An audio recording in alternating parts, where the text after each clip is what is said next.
Hi, everybody. Welcome to Off Limits. Thanks for joining me tonight on the show. It is Sunday, October 11th at 11:30 p.m. Central Time. It is National Coming Out Day today, so thank you for being gay and being out if you are. This is a day to say thank you for those who are out and to say those of you who aren't, come on out of the closet because it's much, much better out here than in the dank darkness of mothy clothes and stench. Anyway, if you haven't heard the show before, you can go to offlimitshow.com and you can find out more about me there. You can listen to the show on iTunes and also under Gay Mass as well. And you can also listen to the show on iHeartRadio. And of course, Spreaker, SPREAKER.com. If you go there, be sure to like my show. And I appreciate you listening to the show. So, coming out is a long process for most people. And, every year I do a National Coming Out Day show because I want to say thank you for those who've come out already. And to those who haven't, I want to say, come on out. And the reason for that is because, most of the time people who are in the closet are essentially a lot lonelier. They're not happy. They're by themselves. And of course they feel trapped. And, being in the proverbial closet is absolutely lonely, as it should be. And it is an incredibly devastating place to be. And of course it leads to a lot of suicides in the gay community, just as a function of, not wanting to disappoint your parents or disappointing your friends or family, whatever. It is not easy to be gay and be in the closet. It's not easy to be gay anyway, right? But it isn't easy, especially to be gay and hiding it. Hiding, a part of who you are, hiding a part of yourself from the rest of the world is certainly a difficult thing to deal with. And, all of us as gay people have to come out eventually because when I say that, I mean, eventually most of us do come out, but we don't always have to. But eventually most of us do come out. And when we do, it's something that we all share, being GLBT people. And it is something that heterosexuals just don't have to endure or go through or have to face. It's something that's very distinct to someone who is gay. And unlike being heterosexual, when you're heterosexual, you're assumed to be heterosexual. Or you're anything, you're assumed to be heterosexual whether you're gay or straight in this society.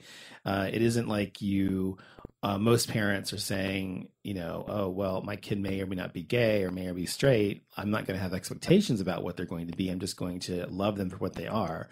That is how everyone should be with their children, because children are not just a reflection of who you are, but they're specifically their own person, their own personality distinct from you. So it's important to remember that. And unfortunately, that's not the experience most of us encounter or have. Most of us, of course, are assumed to be heterosexual.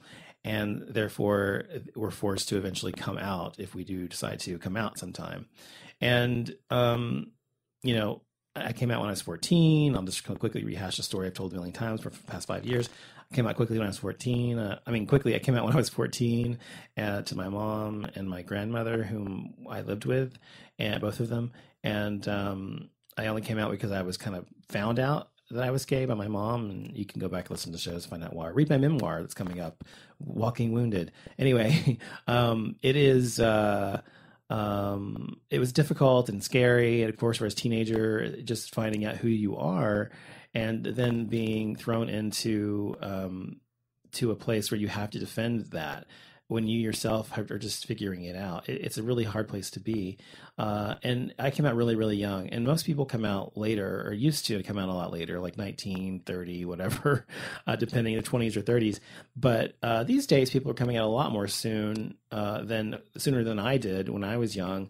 Sooner than most people did when I was young. I was 14. I came out really young. But most people didn't come out too much later, like I just said. So these days, I think with the advent of television and cable and just acceptance of gay people in general, it's made it far more accepting of people to accept themselves as being gay or lesbian or transgender or bi or whatever you are. And that's a great thing, of course. It's a great thing that we have that kind of acceptance these days. Of course, still not perfect. It never probably will be perfect, but it certainly is a far cry from what it was when I was in the early 90s when I came out, actually late 80s, early 90s when I came out, or, before that in the 50s and 60s and 70s and 80s. So It is certainly a difficult thing to do, but I think most people need to realize that, if you are someone who's listening to my show and you haven't come out yet, I would highly advise it. Because the one thing I remember when I came out to my family, even though I was kind of forced out, I eventually had to come out to my friends at school and things like that, and my extended family. When I did that, I was finally able to be myself. And before that, I had always been kind of playing a role, the role of the dutiful, perfect son, and not perfect, but I mean, trying to get good grades and trying to make everyone else happy and meet everyone else's expectations and never really meeting my own, or getting to know who I was or getting to love myself, because I always had to pretend to be someone I wasn't. And so by the time I came out at 14, I was able to finally explore who I was and, outside of all of the influences of my family and my friends, and actually discover that for myself. And so it's a liberating experience, and one that is incredibly important in growing up and becoming a human being and becoming an adult, and really recognizing who and what you are and what you're going to be and what you're going to do with your life and all those things that are so important that heterosexuals don't have to contend with. And therefore, I think that's why a lot of we gay, lesbian, bi, transgender people are far more introspective, because we've had to be. To find out and understand ourselves better, we've had to sort of be that way. Most of us, not all of us. Some people are just pretty shallow. But anyway, so I want to say thank you to all those people who have come out in the past and have paved the way for the gay people who've come after them. We've had great pioneers in the gay community like Harvey Milk and people like that that have led the way in the Mattachine Society. And if you don't know anything about gay and lesbian history, and you are a gay, lesbian, bi, transgender person or queer, then you certainly should brush up on it. You can always go to Netflix, and there's a ton of documentaries on there. There's plenty of books, and there's plenty of things that really will educate you on what people before you have had to endure, including myself, my generation, the generation before me, and before that. And because it's a lot easier now than it used to be. And it's important to know where you've come from. And if you're a gay, lesbian, bi, transgender person, then you're part of our community and you should support it. So I want to say thank you to those people who are working to keep the gay community, to keep the gay community in the spotlight, and to continue to fight for our rights. And being openly gay is the bravest thing you can do as a gay person, and we should make no apologies for that. I make no apologies for it. I haven't since I was a teenager. I've never, ever made apologies for it. I never will, because it is who I am. And how can you apologize for being who and what you are? You simply are who and what you are. It's not as if you have a choice in the matter.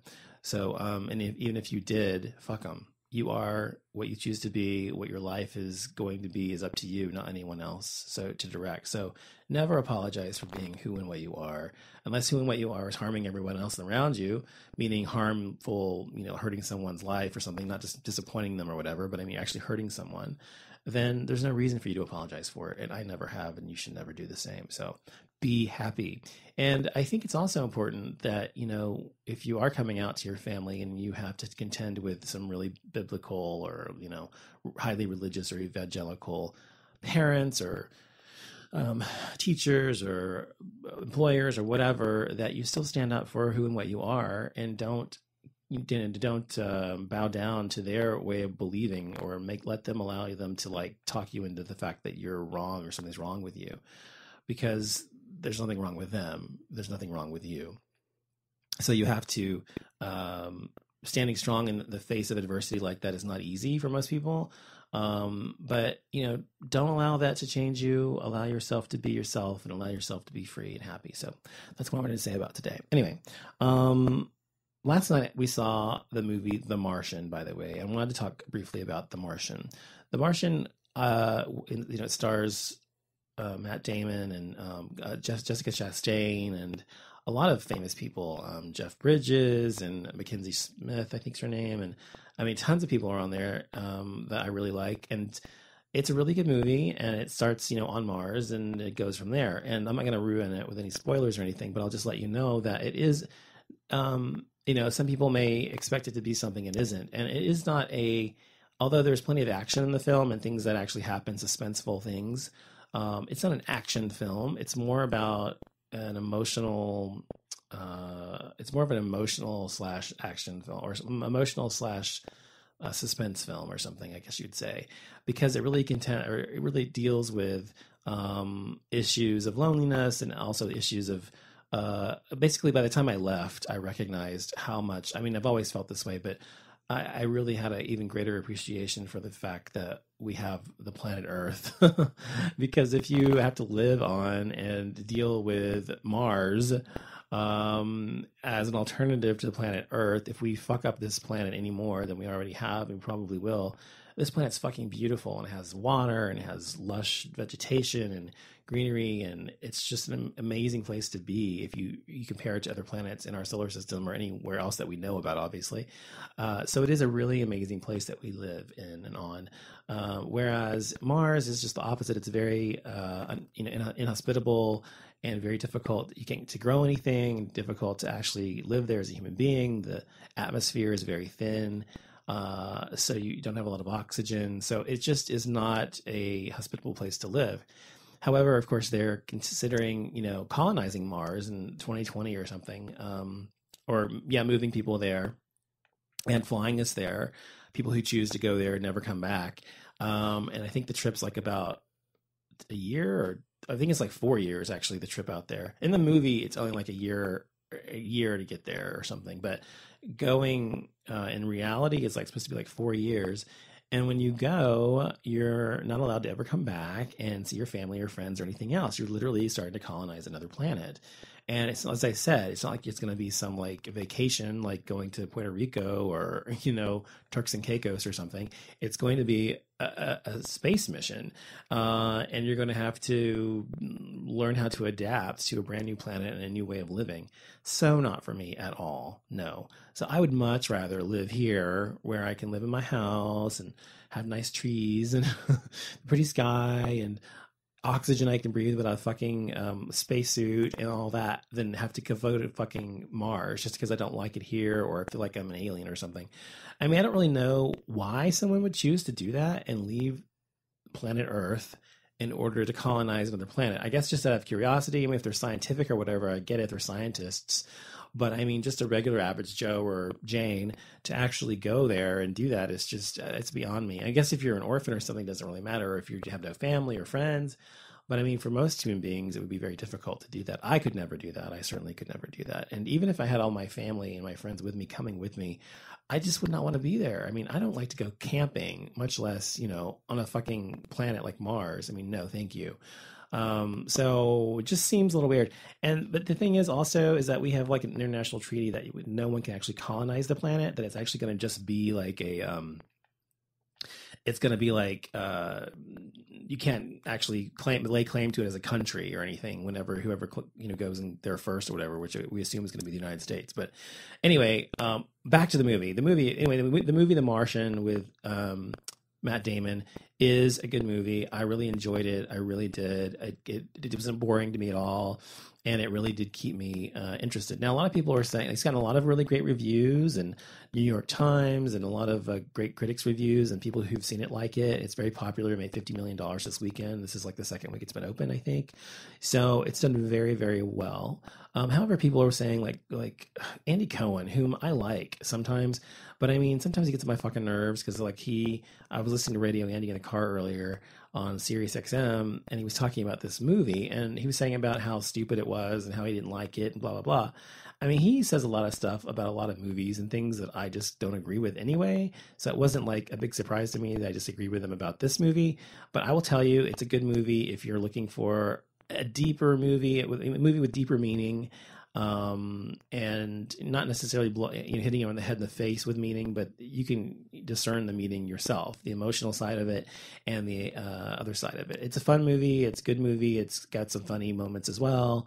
And I think it's worth the watch. So definitely check out The Martian with Matt Damon if you haven't seen it yet, because I really, really recommend it. If you like real good movies, if you like shitty, crappy movies, like, I don't know, like Dumb and Dumber or something, you probably won't like The Martian. Anyway.